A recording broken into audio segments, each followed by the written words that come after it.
The LouieTeeNetwork is powered by MusicHead University. MusicHeads, classes in session.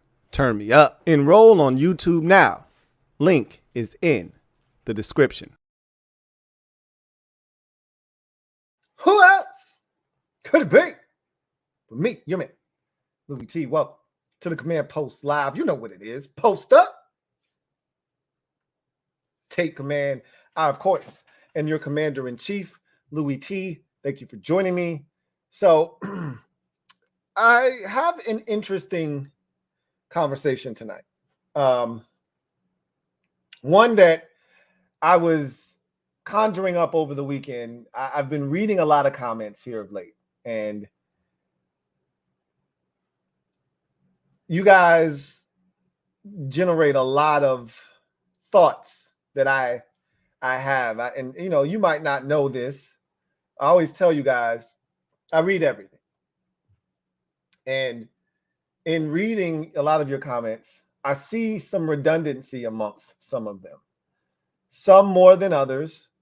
And some of them are legitimate concerns. And a lot of what we've gone through over the last 20, 25 years has made you feel somewhat insecure, like there's still this other shoe that you're waiting to have drop. Like, this is too good to be true. You know, this offseason has had almost no flaws. It's almost been the perfect offseason. There are one or two decisions that you may or may not have agreed with. I think universally we're all skeptical of O-line Bobby Johnson. Maybe you would have signed this free agent or that free agent, or maybe you would have been a little bit more aggressive at this position or that position. But for the most part, I think most people feel really good about what's been done here this offseason. From the firing of the last staff, the few couple, you know, maybe one or two holdovers from the last regime that are still here, to the hiring of Adam Peters and then Dan Quinn and then the rest of the staff that they've brought in here, to the free agency class that they've brought in, to then the draft class and then the undrafted free agents, et cetera, et cetera. Everything has sort of kind of fell in line with what we were hoping to see happen. There's a change. It feels different. It looks different because it is different. But the more things change, the more things stay the same. And unfortunately, when you've been as beat up as we have, old habits die hard. So I'm here to debunk some myths, right? This is a myth-busting episode because there are certain things that people believe in. Look, I'm not telling you you have to believe me, okay? But I'm going to debunk these myths right now. And ultimately, this is going to have to play itself out over time. The answers that I'm about to give you, the conversations that we're about to have, we won't have concrete answers to these for quite some time. 3, 4, 5, 6, upwards of 7 months from now, we won't know the answers, okay? But some of them will come sooner than others. But I've been reading the comments. I've been seeing what you have to say.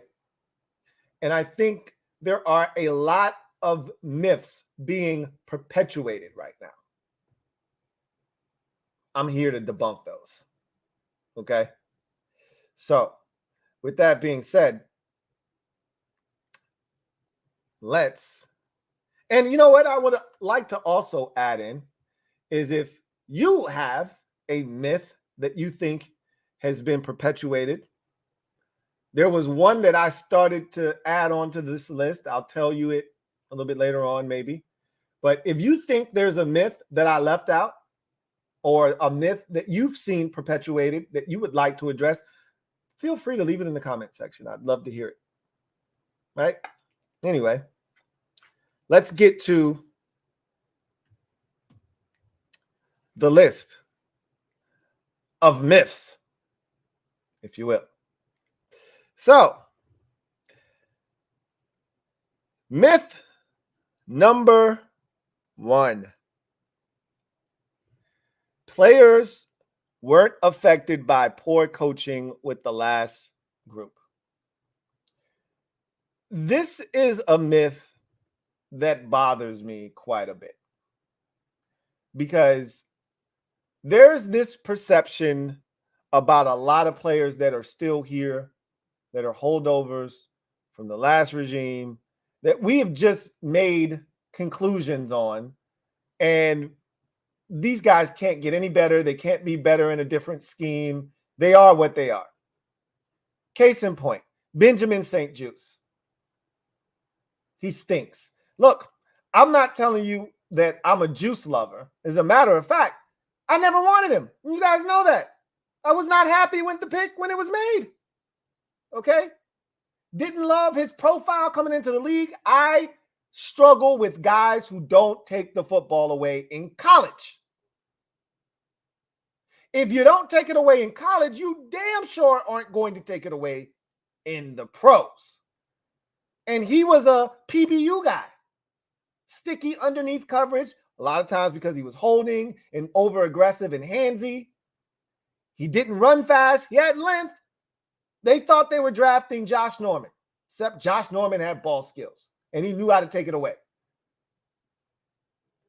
That said, who's to say that Benjamin St-Juste won't find a great home here with Dan Quinn and Joe Witt Jr. with better coaching and a scheme that may fit his skill set better? Who's to say? Diami Brown. Who's to say that Diami Brown doesn't flourish in his last year of his rookie deal?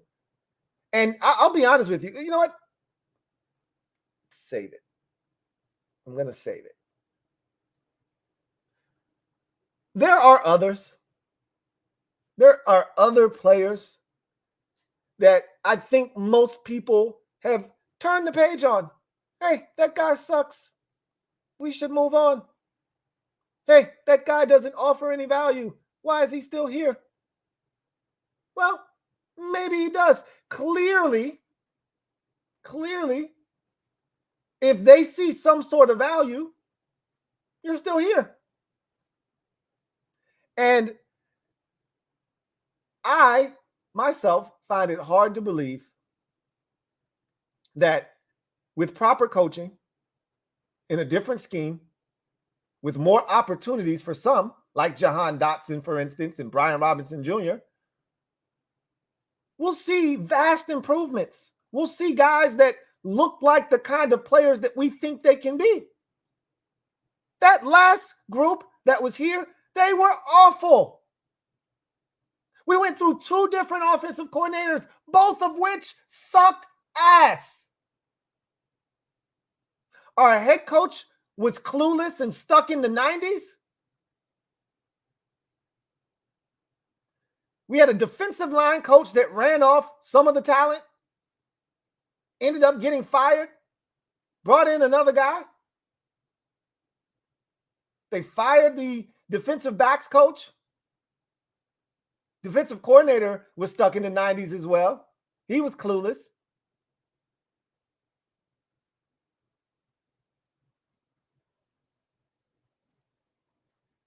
I'm not here to tell you that the guys that are here that have been here are going to be way better with this next group. That's not what I'm telling you.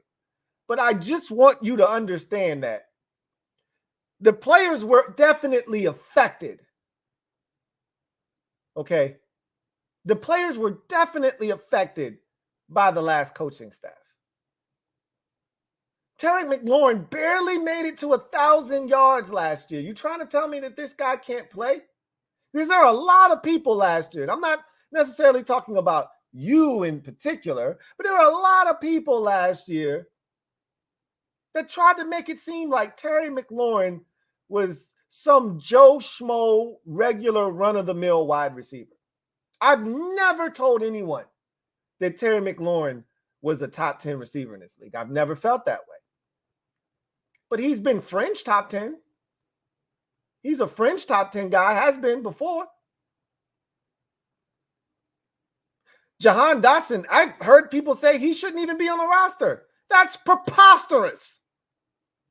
You don't think the last regime made this guy look like ass? You don't think they made him look like garbage can juice? You really think Jahan Dotson is that bad that he shouldn't be here? Now, again, that's not most of you. That's a very small percentage of you talking that foolishness. But the fact that that even exists just goes to further my point that the players were definitely affected by the last staff. And you can't just assume that they're trash because they didn't play well with the last staff, including Emmanuel Forbes Jr. A lot of you want to bail on this kid after one season. Yes, he did not play well last year. You know what didn't help? This trash-ass staff. That's what didn't help.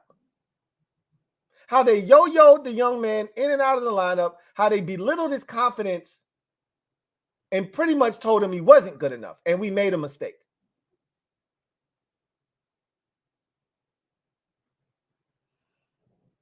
The first myth is that these players weren't affected by poor coaching with the last group, and they absolutely were. And you can't just dismiss players that are here that you think aren't any good because maybe they weren't utilized properly. Maybe they were played out of their natural habitat. It's no different than when this group, that last group rather, went out and signed William Jackson III, who's a pure man cover corner, and asked him to play zone. Good job on that, guys. Or the group before that went out and signed Josh Norman, who's a pure zone corner, and asked him to play man coverage. Good job with that, guys.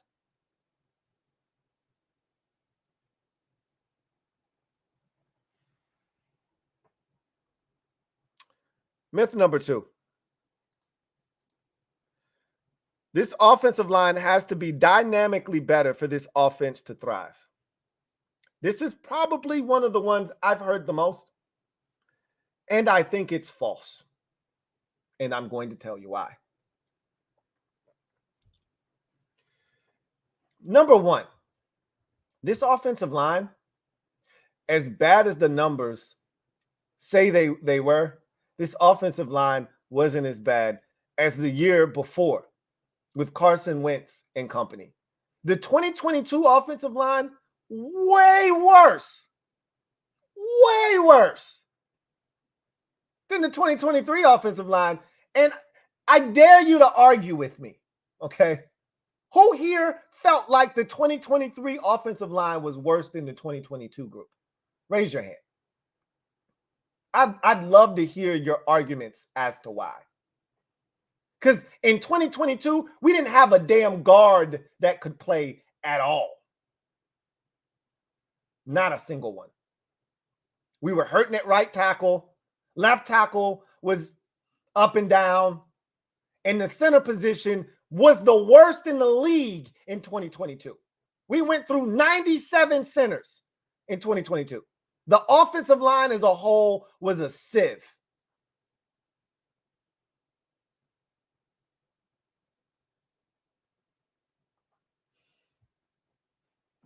The line from last year wasn't as bad as 2022. And I get it. That's low-hanging fruit. I mean, 2022 was as bad as it really gets.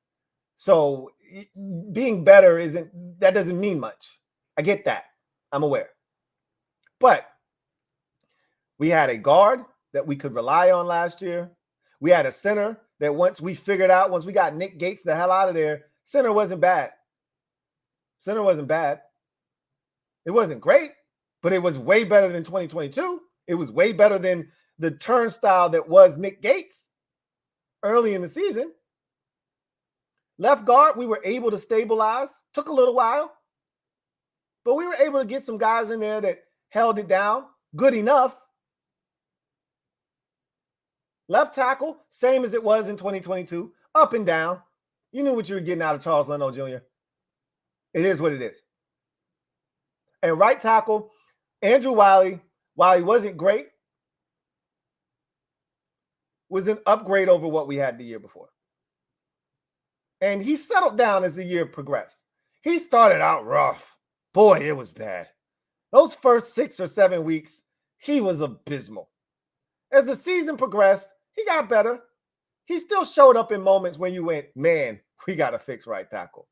The week 8 game against the Eagles comes to mind. He was outstanding the whole day. And then when we needed him the most, game on the line, 4th down, he gets beat like a drum. Sack, game, set, match. Everybody drive home safe. That's Andrew Wylie for you, though. Look, I'm not telling you that this group that we had last year, or the group that we had last year, or the group that we're even looking to put on the field this year is going to be excellent. I told you from the jump, you're not going to be able to fix everything in one offseason. Some of you fail to understand that concept. They fixed a whole hell of a lot of things and made a whole hell of a lot of positions a lot better than they were for the last 5 to 7 years. In one offseason, they've fixed a number of positions that have been broken for quite some time, including quarterback. Now, we don't know if it's fixed, but at least they threw something at the position that we can believe in that can stick, potentially. They are the first group to actually pay attention to linebacker in years. We actually feel good about the tight end position. When's the last time we felt that way about that position?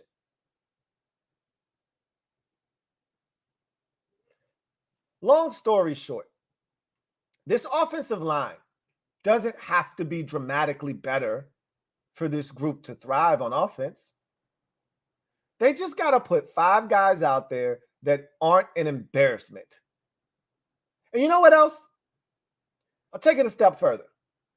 You know what's going to help this offensive line? This is what we haven't had in the past. You know what's going to help this offensive line? And I went through this before, but I'm going to go through it in greater detail right now. Because I hear a lot of comments. They all sound the same. They're all gloom and doom about this offensive line. We should have done more at tackle. Again, you guys wanted, Mekhi Becton. Mekhi Becton is ass. You don't know what Mekhi Becton would have done. Clearly, they didn't want Mekhi Becton. The rest of the league didn't want Mekhi Becton. What are we talking about? You guys are crying over Mekhi Becton? He was available before the draft. Nobody wanted him. The Eagles signed him for $5.5 million to make him a backup tackle. And you're crying over this guy? Give me a break, okay? Please. At the end of the day,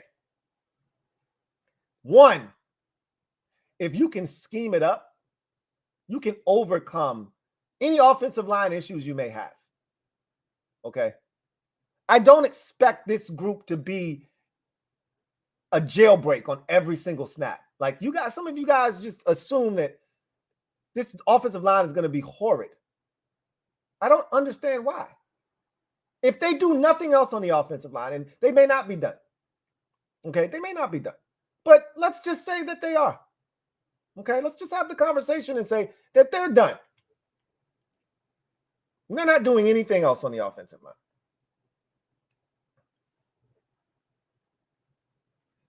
We know Sam Cosmi's good at right guard. We know Tyler Biadasz can play competent football at the center position in this league. We know Cornelius Lucas is a solid right or left tackle, but I think he's going to be a right tackle. You know he's solid, okay? He's not the best, but you can do a hell of a lot worse, and he's an upgrade over Andrew Wylie. That's for damn sure. Don't know what the left guard position is going to become. Don't know what's going to happen there. If Ricky Stromberg is going to throw his name in the hat, if they're going to allow, the guard that they got from Kansas City to come in here, Nick Allegretti, and have an opportunity. Don't know if Chris Paul is going to reemerge. I don't know. Hell, we're not even talking about the kid they drafted last year, Braden Daniels. He could end up being the starting right tackle for all we know. We have no clue what this offensive line is going to look like. You don't know if guys can or can't play. And Brandon Coleman, probably going to be your starting left tackle. You know what? I'm more comfortable with that idea than I was a week and a half ago when the pick was made. I'm a lot more comfortable with that idea after watching him, seeing what he brings to the table.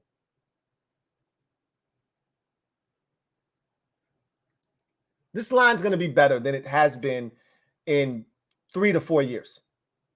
It's going to be better. But you know what? Cliff Kingsbury's scheme, which is one that predicates on getting the ball out of the quarterback's hands quickly, that's going to negate pass rush. You know what else is going to negate pass rush? Having a mobile quarterback that you have to contend with and have to account for as a member of the run game. You remember 2012 with Robert Griffin III and how that looked? Don't act like that offensive line was great, because it wasn't, guys.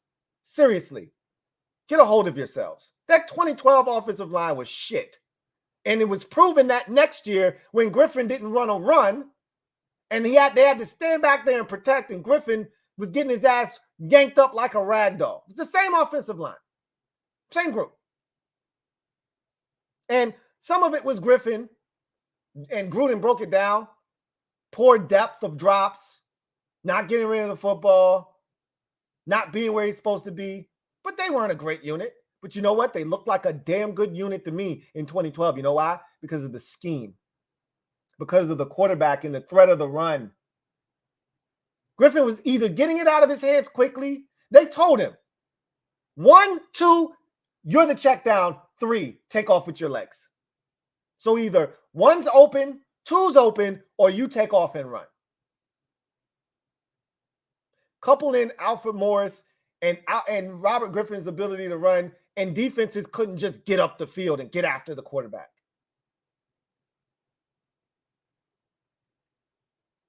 So I'm telling you, I watched Kyler Murray in his rookie season. I watched him win Rookie of the Year. I saw what Cliff Kingsbury did with him. I saw how he used him in the run game. I saw how he got it out of Kyler Murray's hands quickly into the playmaker's hands. I saw how they used the run game. You telling me we can't do that here? We don't have the pieces, the parts to do that here? That Jaden Daniels can't be a part of the run game? That he can't slow down the rush? That he can't make defensive ends have to make a decision? Now they're thinking instead of getting up the field and trying to rush the quarterback? Also, what a novel concept. We're going to run the ball. Yeah, something that we didn't do at all last season. We're going to run the football. That's going to take pressure off this offensive line as well. And probably going to have some holes opened up by the fact that you have to contend and account for the quarterback in the run game. Once again, come back to that original point of this offensive line doesn't have to be dynamically better for this offense to thrive. They just got to be better than they were last year. And I feel confident that they are going to be better because you have a better play caller, you have a dynamic quarterback, you have a running back that can carry the load if need be. All right. And these things are going to help take the pressure off of the offensive line and allow this offense to function at a much higher clip than we've seen in the last 3 or 4 years. So again, take it for what it's worth. I'm not telling you that this offensive line is fixed. I'm not telling you that they don't need upgrades. They'll probably upgrade it next year. That might be priority number 1 for all we know next season. I'm not telling you that it won't be. But what I am telling you is they fixed it enough so that you can run your stuff. It's not like we can't field a team and we can't actually play offensive football because we don't have enough stuff on the offensive line. Some of you people are really blowing this out of proportion. All right. And we'll see. You know what? You might end up being right. And this offensive line isn't good enough and it sucks still. I just find it hard to believe that this coordinator is going to come in here and make the same mistake that the last coordinator did and have essentially a rookie quarterback firing the rock 40 plus times a game. I just find that hard to believe because that's not what his track record says. I'm not saying, I'm just saying. Offensive line, that's a myth that this offensive line has to be, oh my God, this offensive line stinks and they got to do more. No, it doesn't have to be dynamic. They just got to get the job done. If we're average on the offensive line this year, this offense will be a success. Just average. We've been below average each of the last 2 seasons, and that's putting it mildly, okay? That's putting it mildly. Just be average this year. I don't see why we can't be average.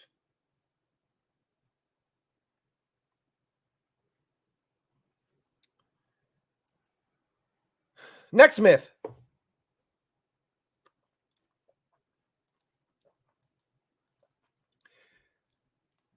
Andrew Wylie is starting at right tackle. Who in the hell lied to you? There seems to be this notion that Andrew Wylie is starting at right tackle. And I don't know why people seem to want to run with this narrative. Why? Because we didn't do anything at right tackle. So he's the incumbent starter, so they're just going to start him. One thing I can say right now is that Adam Peters,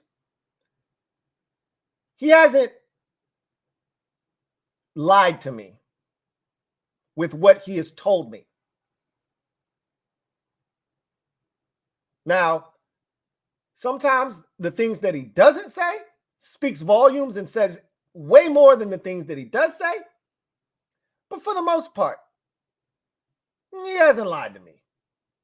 He's been pretty straightforward with me. When he first got here and they asked him about the roster, he said, after about a 3 to 5 second pause,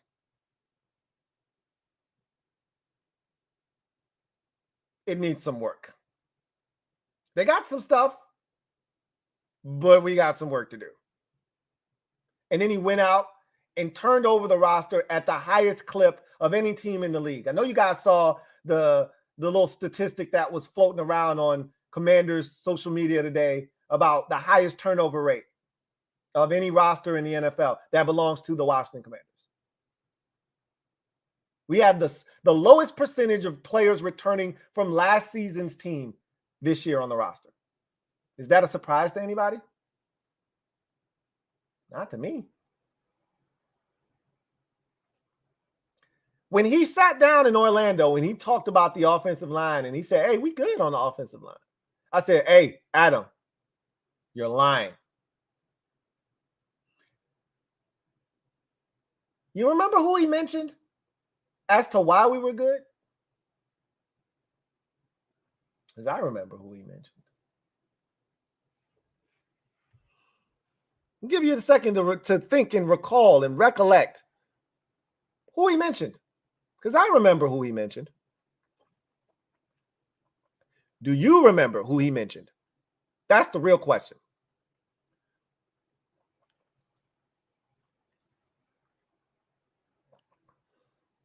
Figured it out yet?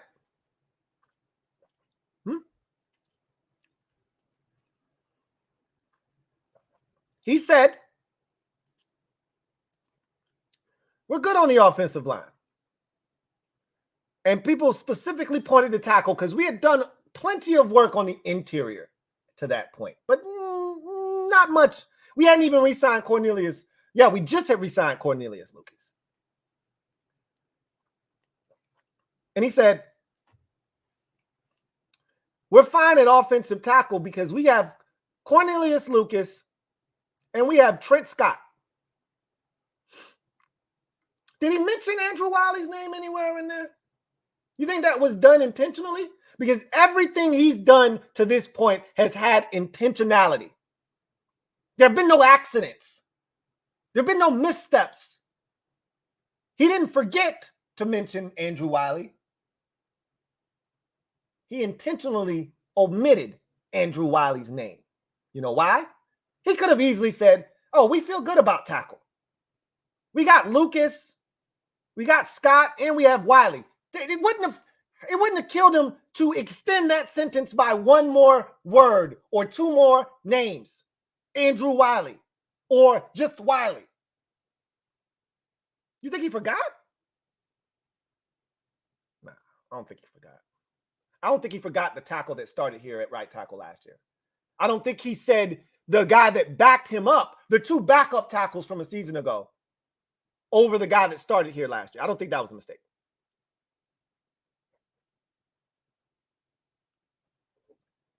Andrew Wylie is not starting at right. He might be starting at left guard. I'm going to just tell you this.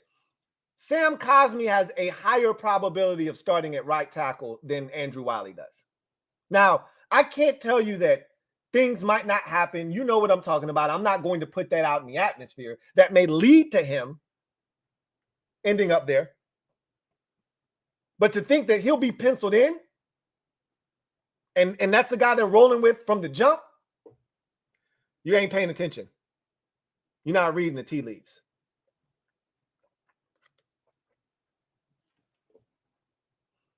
Let me repeat this one more time.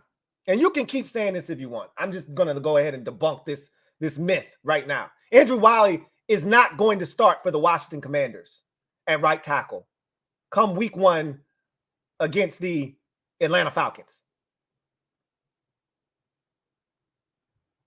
I said it. You can take it for what it's worth. Next myth. This is a big one. I'm going to catch some flack for this one. I don't give a shit.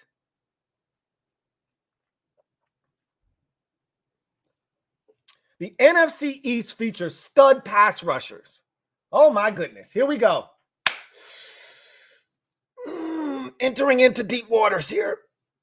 All right. Here we go. This division has been propped up by our fan base because they think our offensive line is so trash. How are we going to deal with the likes of Bryce Huff and Josh Sweat, Nolan Smith with the Eagles? And oh my God, the Giants just went out and got Brian Burns. And they got Kayvon Thibodeau. Oh my God, what are we going to do? There's one legitimate pass rusher in this division. One that you should fear. One that should strike fear into your heart. He resides in Dallas. His name is Micah Parsons. The second best pass rusher in this division, he just packed his shit and went to the Jets. He walked across the field, and he's now a Jet. Hassan Reddick, he's no longer here. I'd even venture to say that the third best pass rusher, he's no longer in the division. His name's Montez Sweat. He's in Chicago. You want to talk about Bryce Huff? First time the man sniffed double-digit sacks last year. Before that, the most sacks he had in the season was 3. You want me to be afraid? Show me. Because I'm not buying it. Josh Sweat had an 11-sack season 2 years ago. They were ready to trade him coming off of a 6.5-sack season. I'm supposed to be afraid of him? Nope, I'm not. Sorry. Not sweating. Nolan Smith had one single sack last year. Looked like ass juice last year when he got on the field. The former first-round pick. Not afraid. Not shaking in my boots. Brian Burns is here. He could be a problem. Still haven't seen him run back double-digit sack seasons in his career. Only has one of those. I could talk to you till your face turns blue about guys that can get you 8.5, 9 sacks. We got plenty of those dudes on our roster. We've been running those out for the last decade. We'll see if he turns into this monster that he's supposed to be, or if he's just a solid pass rusher. We'll find out. They paid him an awful lot of money. We'll see. He didn't have double-digit sacks last year. Hell, Frankie Louvu had just as many sacks as he did last year. Maybe we got the better Carolina Panther pass rusher. Maybe we did. I'm not saying. I'm just saying. And don't get me started on Kayvon Thibodeau. Please don't get me started on his mid-ass. Yeah, he had 11 sacks or whatever last year, 11 and a half, whatever the number was. That shit don't move me. You know who he is? Brian freaking Arakpo. Athletically gifted, no pass rush moves. Yeah, look, he cooks our ass.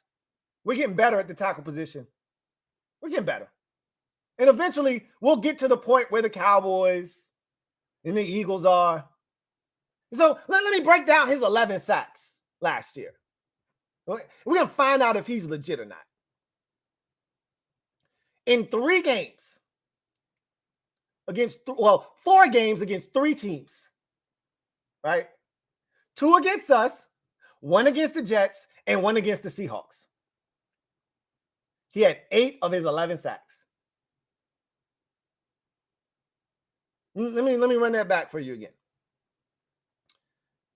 In 4 games against 3 teams, he had 8 of his 11 sacks. He had 2.5 sacks against us, or was it 3.5 sacks against us in 2 games? I think it was 3.5 sacks against us. He had 3 in 1 game against the Jets. He had 2 against Seattle. Okay. So I think it was 2.5 against us, 3 against the Jets, and 2.5 against Seattle, or 2 against Seattle, something to that effect.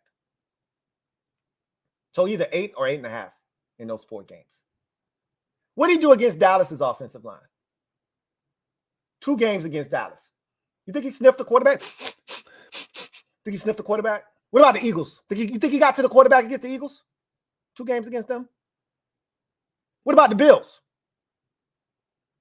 You know, these are all teams with either elite offensive lines or mobile quarterbacks.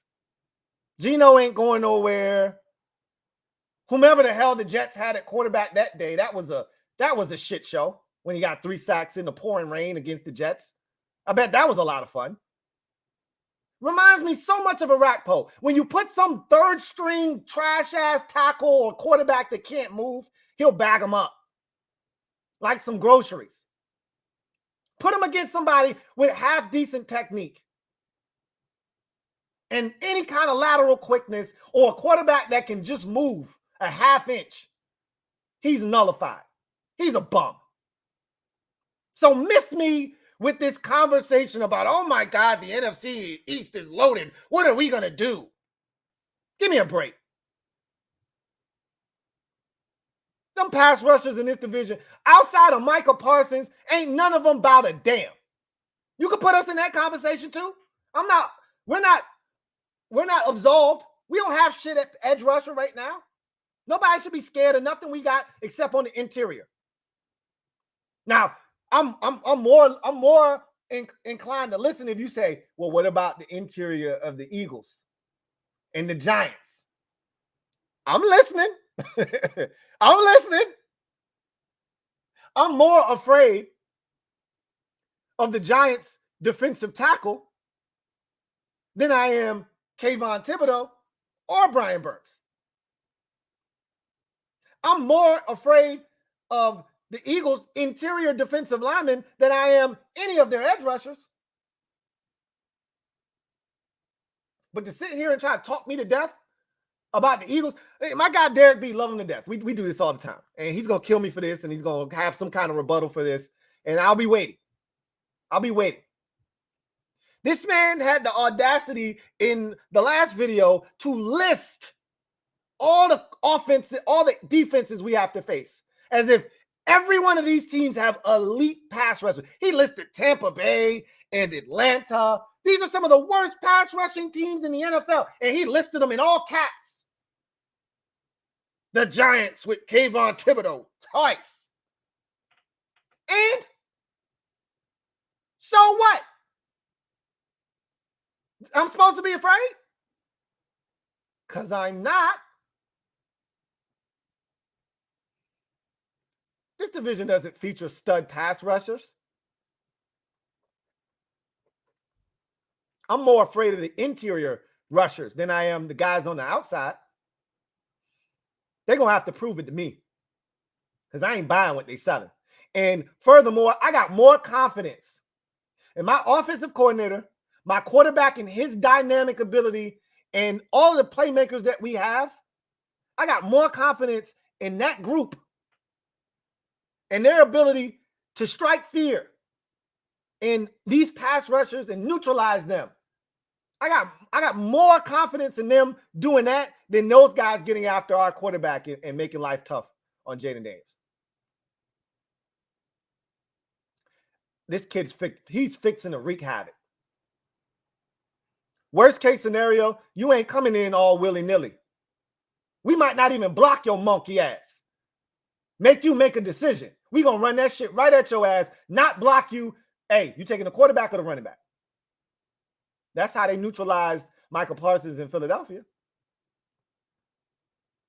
When they played against Dallas, they ran right at Michael Parsons with read option. Hey, you taking the quarterback or you taking the running back? What you gonna do? How about we just cut you on this 3-step drop and get the ball out of the quarterback's hand real quick? What'd you say about that? How about this quarterback draw right here? That you weren't expecting that. We'll see. I ain't worried. You can. I'm not. Last myth.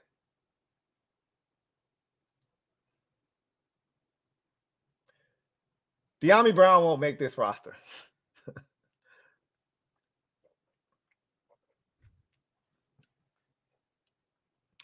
Don't make me laugh. Where the hell is Diami Brown going? Are we that deep at receiver? You know how many times I've seen this offseason? How many times in the last few videos I've seen Diami Brown's not even making this roster? What? What? Diami Brown's what? Man, y'all better stop disrespecting that man and put some damn respect on that man's name. Stop playing with him like that.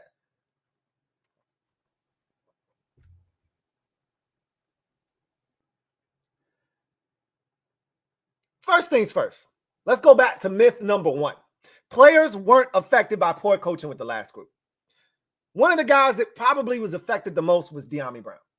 One, the guy that wanted him here, the guy that told the staff to draft him was Scott Turner. He wasn't here anymore.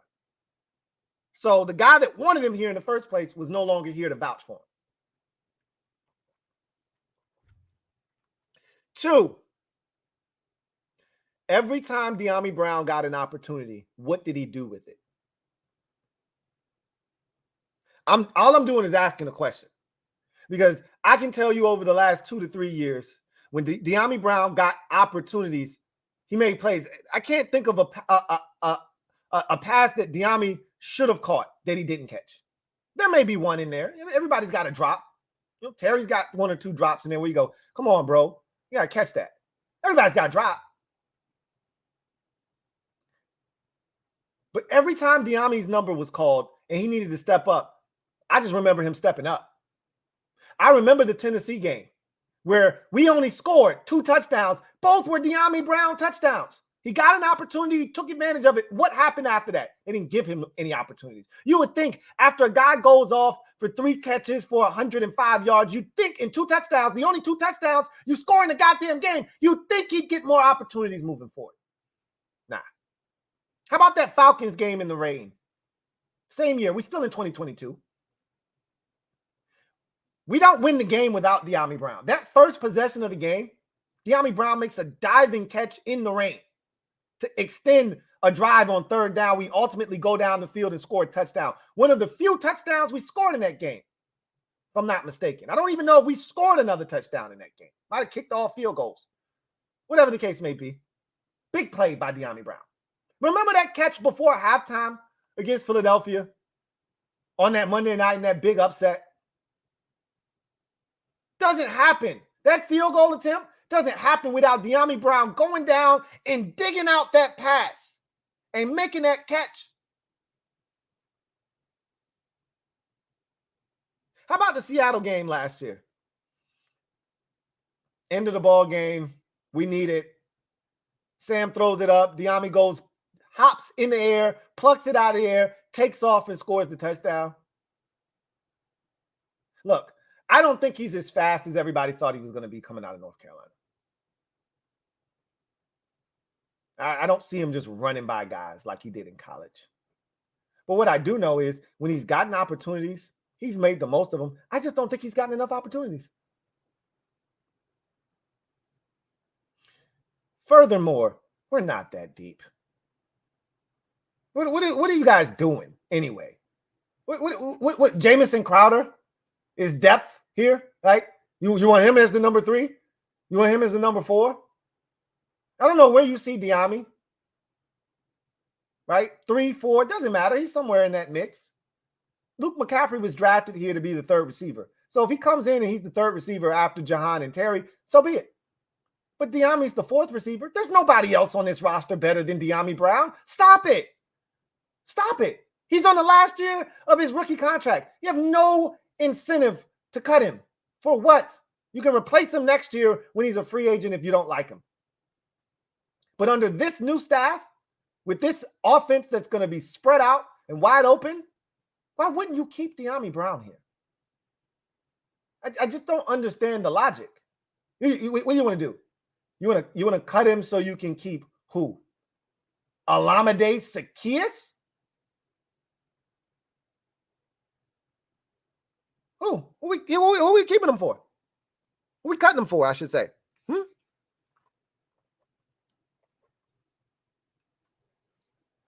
You want to cut him for the return man who can't catch? Kaz Allen? You want to do that? That's grand. That's rich. Who are you cutting him for? I just need answers. I mean, if you're going to cut Diami, at least give me a viable candidate to replace him. Who are you cutting him for? Y'all acting like we got 9 receivers. Oh, we got some tough decisions to make. They didn't even sign any undrafted free agent receivers. That tells you all you need to know. They drafted a receiver. They got Diami Brown. They brought back Jamison Crowder. Let's roll. What are we talking about? They signed Olamide Zaccheaus. That's it. It's those 6 guys. Whether they keep 6 or they cut it down to 5, it's those 6 guys either competing for 5 spots or 6. Mitchell Tinsley, he's cool. He's in the mix, I guess.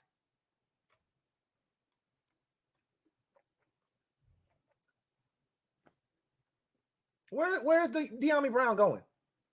And why are you so hasty to cut him? Some of y'all are hilarious. Hilarious.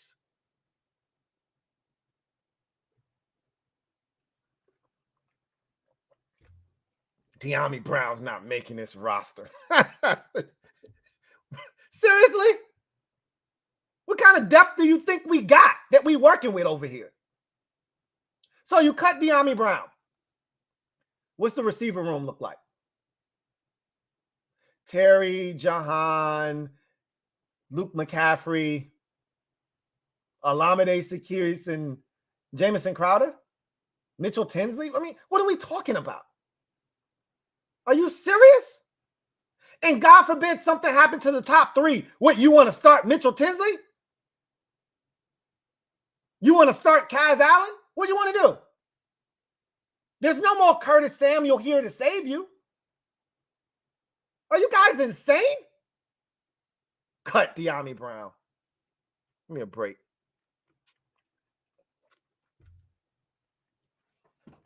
Oh, Dax Milne. Yeah, Dax Milne. You want Dax Milne in there? Go get him, Dax. Diami Brown. Yeah, okay. All right, guys.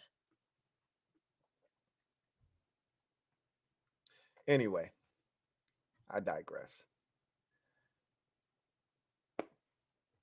That's my Mythbusters. Those are my myths that I see a lot of fans regurgitating over and over again. And I couldn't disagree with you more. It is what it is. You don't have to agree with me. I'm not asking you. I'm not asking for your permission. I'm telling you how I feel. We'll see which one of those end up being true and not true. We'll see if they debunk those myths or not. I'll tell you this much. I'm going to stand on business on all 5 of those. And we can have a conversation if you like. You know where to find me.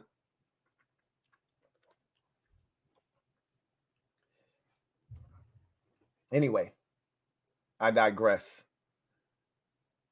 Let's get to the comment section real quick. I'll get y'all out of here, man.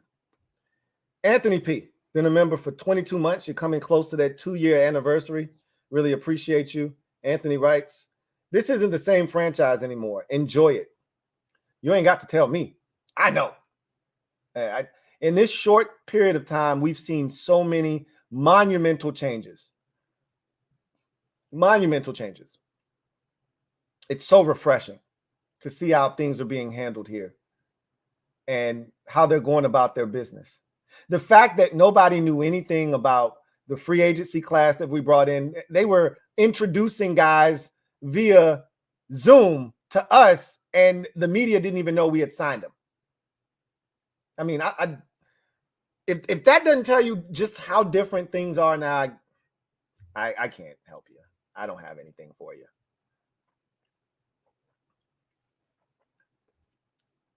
Video channel. Thank you for the super chat. Greatly appreciate you. Thank you for being a member of the MOBB. Who writes, what's up, Lou? What's up, video channel? You see Sane was still going to work with Daryl Green this summer.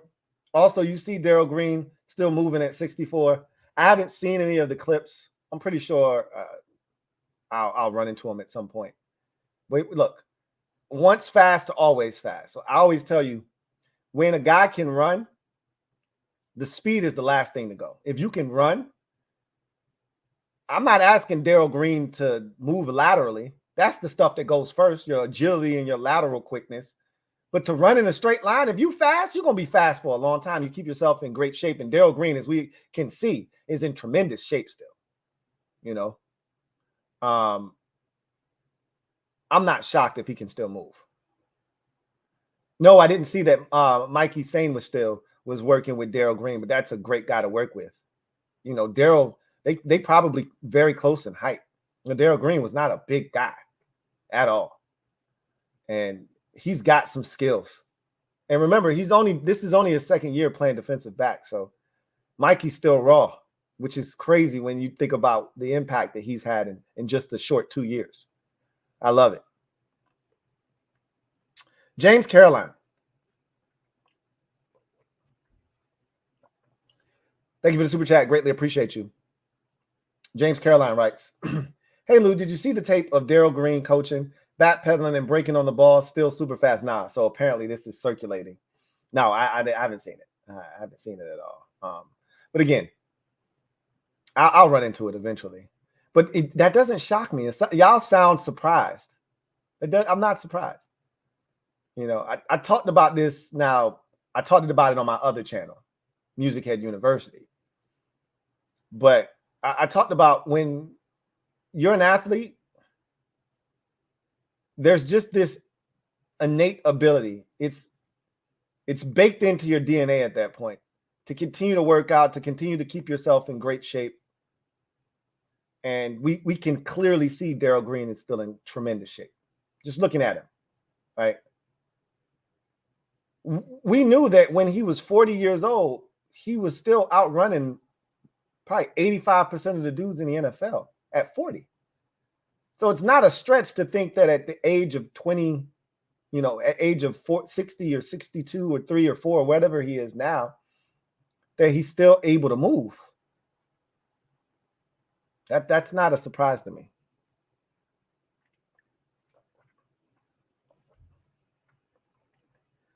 RVA point of views. Thank you for the super chat. Greatly appreciate you. RVA point of views writes, let's see. 4 games in a row, 40 plus points for Brunson. Hell of a non-superstar. He's just the star. Again, what did I tell you? This is the time of the year when you make that transition from star to superstar.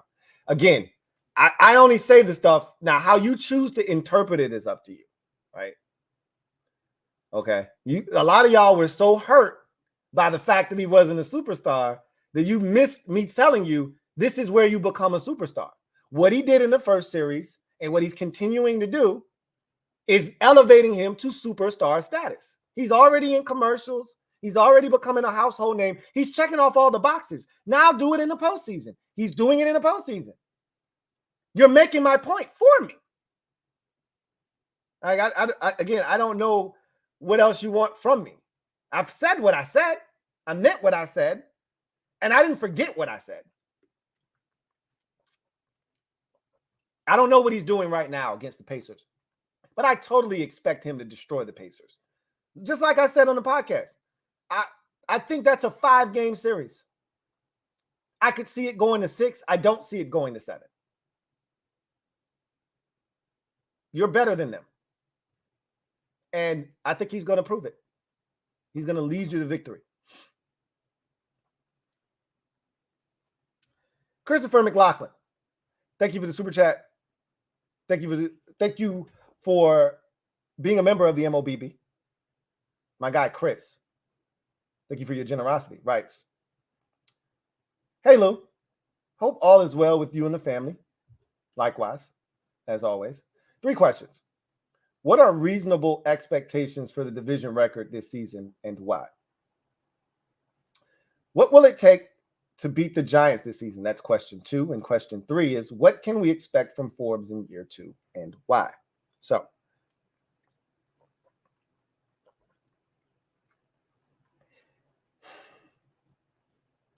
question 1, what are reasonable expectations for the division record this season and why?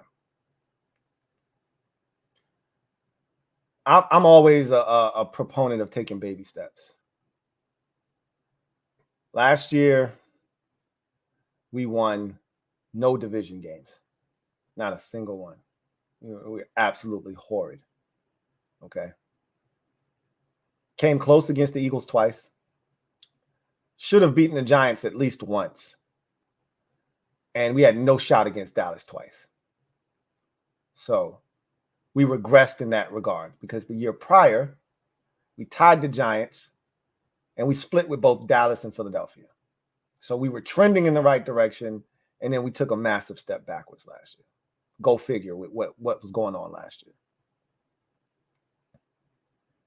My goal is to always get to 3-3, to get to an even point, because I've always said this. This is a rule for me.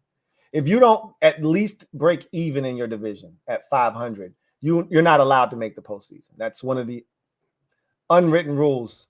It's in the NFL handbook. It's in the manual. You don't make the playoffs if you can't find a way to be above 500 in your division. It starts there. My goal is always to split with every team in the division. You start there, and when you become a dominant team, you start looking to sweep certain individuals, certain teams, right? If you're a Commanders fan, all you can ask for is beating each of the teams in the division at least once. We are no longer allowed to disrespect the Giants in the manner that I did. I'm guilty. Guilty as charged. I was so disrespectful to the Giants last year. Very disrespectful in every sense of the word. And we wet the bed. And it was embarrassing. And I had to eat my words. And I looked like a damn fool. And that, remember, after that first Giants loss is when I turned on EB, because I knew what I knew at that point. That was the one for me. After that, I was like, well, this season's going nowhere fast.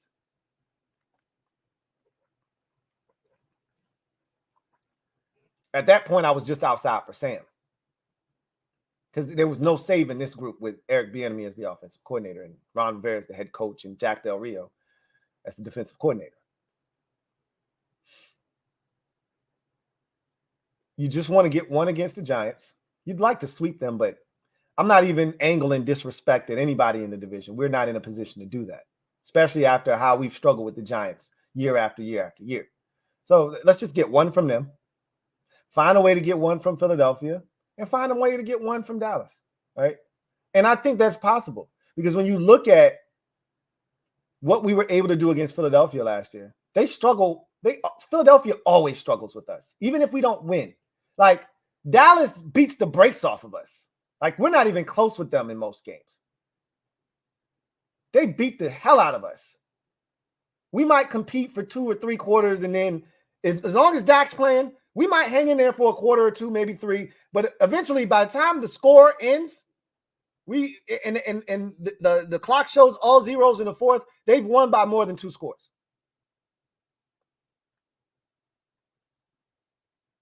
With Philadelphia, we're always right there. We can go all the way back to 2021, right? When they started to get to the point where they were feeling good about themselves. We're always right there with them. We may not beat them, but we're right there, right? Even the 24-8 game in 2021, that first game, was that the first? No, that was 2022. That first game. We were right there with them in the first quarter, no score. And all hell broke loose in the second quarter. And even after that, they didn't score another point. They didn't have to. And we got down in the red zone, if you remember in that game, we got down in the red zone twice. Not to mention we did score a touchdown and we got a safety. That's how we got the safety. We got down to the 1-yard line and couldn't get in and then got them on a safety. So even though that score was lopsided and we were dominated, I walked away from that game not feeling like, oh my God, it felt bad because how many times Carson Wentz got sacked and how pathetic and pedestrian we looked on offense. But I didn't walk away from that game with my head held down. Like, oh my God, we can't compete with these guys. Not like how I felt against Dallas both times last year. The second game when the Eagles were trying to make the playoffs, and this is in 21, I believe. The rail fell off after the game. Remember, that was a game where Heineke took us down the field and threw the interception at the end of the game. We had a chance to beat them. You go to the next year, 2022, and we did beat them in Philadelphia. We did beat them in Philadelphia. And then we had them on the ropes. We were up double digits in both of those games. In Philadelphia in week 4, at home in week 8. And if Eric Bieniemy calls a better play on 4th and 1 instead of that dumbass bullshit he called to Terry on essentially a back shoulder stop that wasn't thrown outside. It was a terrible throw by Sam. It was a horrible play call by Bieniemy. All you do is run a slant. Like, I don't want to talk about it. We could have easily beaten the Eagles twice last year is what I'm telling you. We should have beaten the Giants in the first game. Now, the second game, when you turn it over 6 times, you don't deserve to beat anybody. Period. But we should have beat them the first time. That was an atrocity. That said, I'll know that this team, and here's why I think we can split with everybody. We've been close with the Eagles. I expect us to beat them once. Never, ever have I been afraid of the Eagles. The only team in the division that scares me is Dallas. I'm not afraid to admit that. They beat the shit out of us every time they see us. They treat us like a redheaded stepchild. I'm sick of it. Here's why I think that ends. Dan Quinn knows them intimately. He knows Dak Prescott. He knows what makes him tick, how to make him uncomfortable. He knows that defense. He knows Micah Parsons. He knows what makes Micah Parsons the best defensive player in the league. And he knows what Micah Parsons doesn't like. He knows what DeMarcus Tank Lawrence doesn't like. He knows that football team in and out. So does Joe Witt Jr., specifically on the defensive side. So I think that's going to work to our advantage. Yes, they're going to have a new scheme and they're going to have different things that they're doing, but the players are the same. The players are the same. That's going to give us a chance to at least be in those ball games. I think the Cowboys are reeling. Not that they won't be good this year. I just think they're beatable. And then the Giants, we'll see what happens with the Giants. There's never a game against the Giants that I don't go in thinking we're going to win. And somehow we find a way to lose or not win in the case of a tie. So I expect to beat them once. I expect to beat the Eagles once. Can we get Dallas once is the question. 3-3 is what I see. 3-3. And then you said, what will it take to beat the Giants this season? Honestly, don't self-destruct. I've never seen us lose to a Daniel Jones-led team where we didn't self-destruct, other than the time where he threw for 5 touchdown passes, including a game winner in overtime. We didn't want to win that game anyway. That was the Chase Young Bowl. Outside of that game, every time the Giants beat us, it's because we turn it over 17 times. Going all the way back to the Alex Smith game back in 17? Well, no, that's too far back. What year was Alex? 2020 was the Alex Smith, game, where he came in and we had a chance. I want to say the first game that season, we started Kyle Allen and we almost won. But remember, Kyle Allen had that dumbass turnover, the fumble, and they scooped that bitch up and ran for a touchdown, and that proved to be the game winner, where we were in control of the game, clearly in control of the game. Yeah, that's the stupid shit that we do, right? So that the other game that year was the 3 interception Alex Smith game. Alex Smith is supposed to be this quarterback that doesn't turn it over, takes care of the football, and he throws 3 interceptions against the Giants. And we lose. We spotted them a 20-point lead. It was 20-0 at halftime. Terry catches that pass, breaks the tackle, runs for 60-something yards and a touchdown. It's 20-14. We got all the momentum, and Alex Smith is just throwing the ball all over the damn place, getting picked off. Threw one right before halftime to the linebacker from Stanford, Blake, whatever his face is. Yeah, it was a shit show. That's the kind of shit we do when we see the Giants, though. It's never clean. It's always dirty. It's always 3 or 4 turnovers. They can't beat us without it. Just don't beat yourself. I guarantee you they won't beat us with Daniel Jones at quarterback. Don't turn this shit over. That's how you beat the Giants. They scored 14 points in the first game. We played them last year. 14 effing points. All of it in the first half.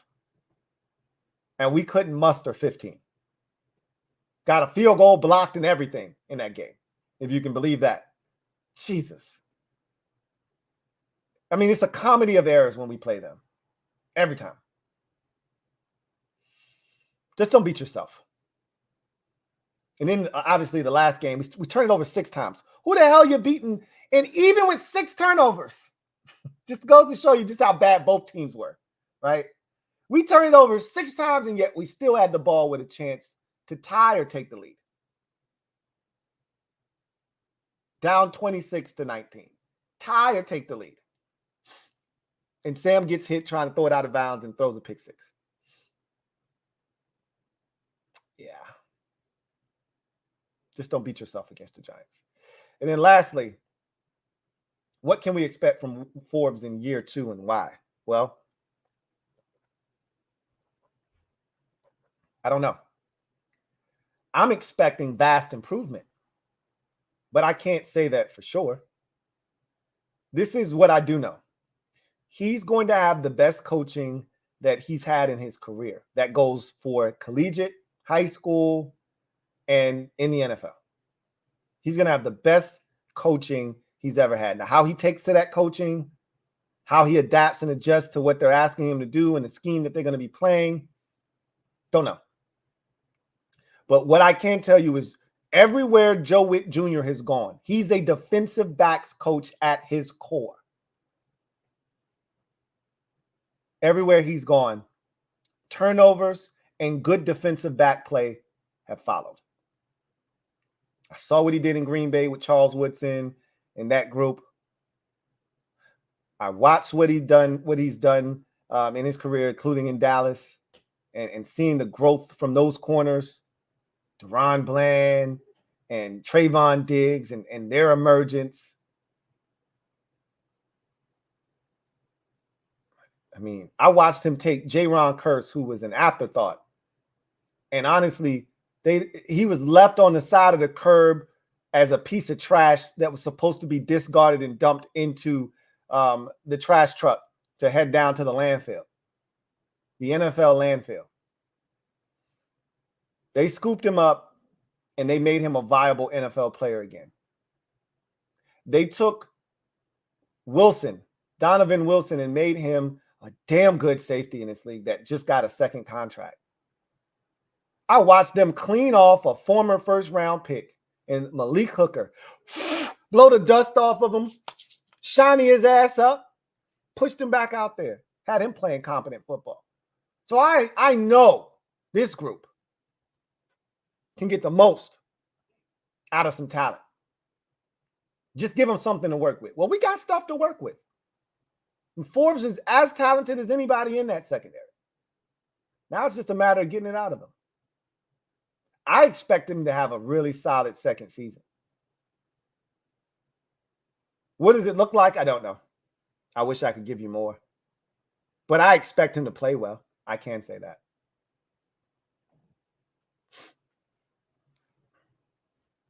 Just Andre. Thank you for the super chat. Greatly appreciate you. Oh, let me just say this right now while I got y'all here. Tomorrow night, 8 p.m., the Commanders Kings will be live. Rico, Ed, Rio, myself, talking about the burgundy and gold, recapping the draft, talking about how we felt about these selections and where we think the team is now heading into these OTAs, what's left to be done, and what they think about, especially Rico, what these undrafted players look like to them. Right. So we can get into all of that and then some tomorrow night.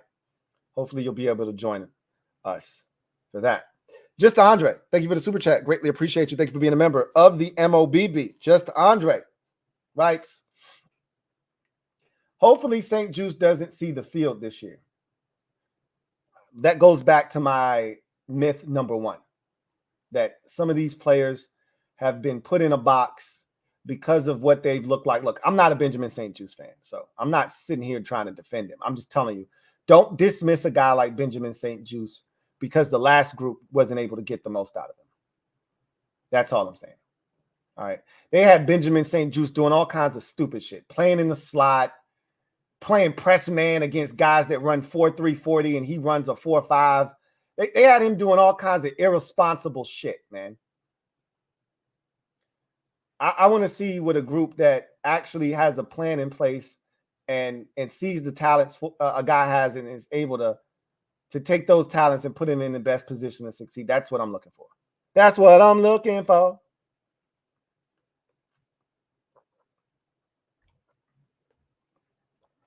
Darnell Kelly, thank you for the super chat. Greatly appreciate you. Darnell Kelly, thank you for being a member of the MOBB. Writes, biggest difference this year so far is shit just makes sense, which is refreshing.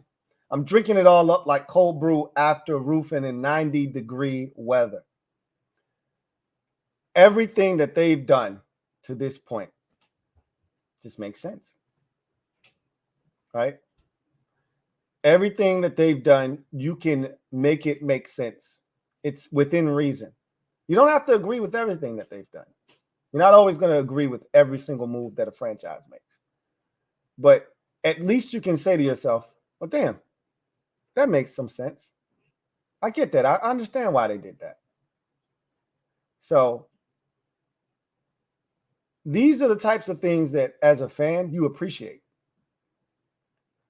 This is why I was able to predict what they were going to do in the draft. because they've already given me the ingredients that they need to go shopping. Well, you give me the ingredients and I'll come back with the actual item that you described with the ingredients that you gave me. If it makes sense, I'm the man for the job, right? So what's been super refreshing is seeing things come together.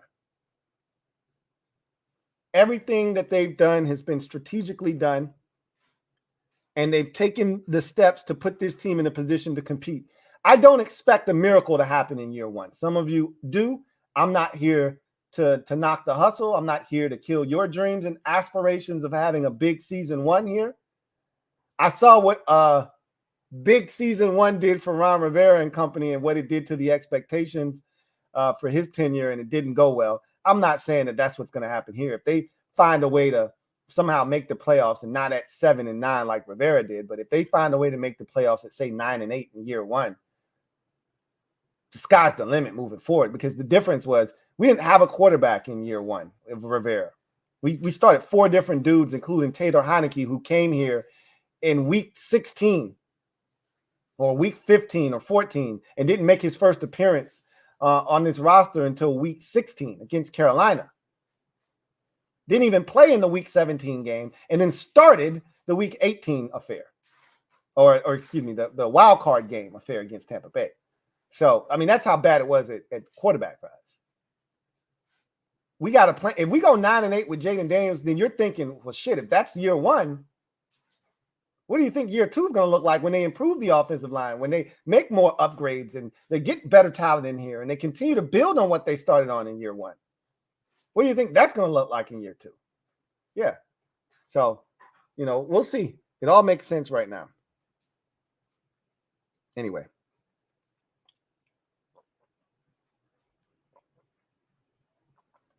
That's going to do it for me. Your man, Louie T, here on this Command Post Live episode, Mythbusters, debunking some of the myths that I think are being perpetuated out there in these commander streets. Take it for what it's worth. Y'all know what it is. Post up.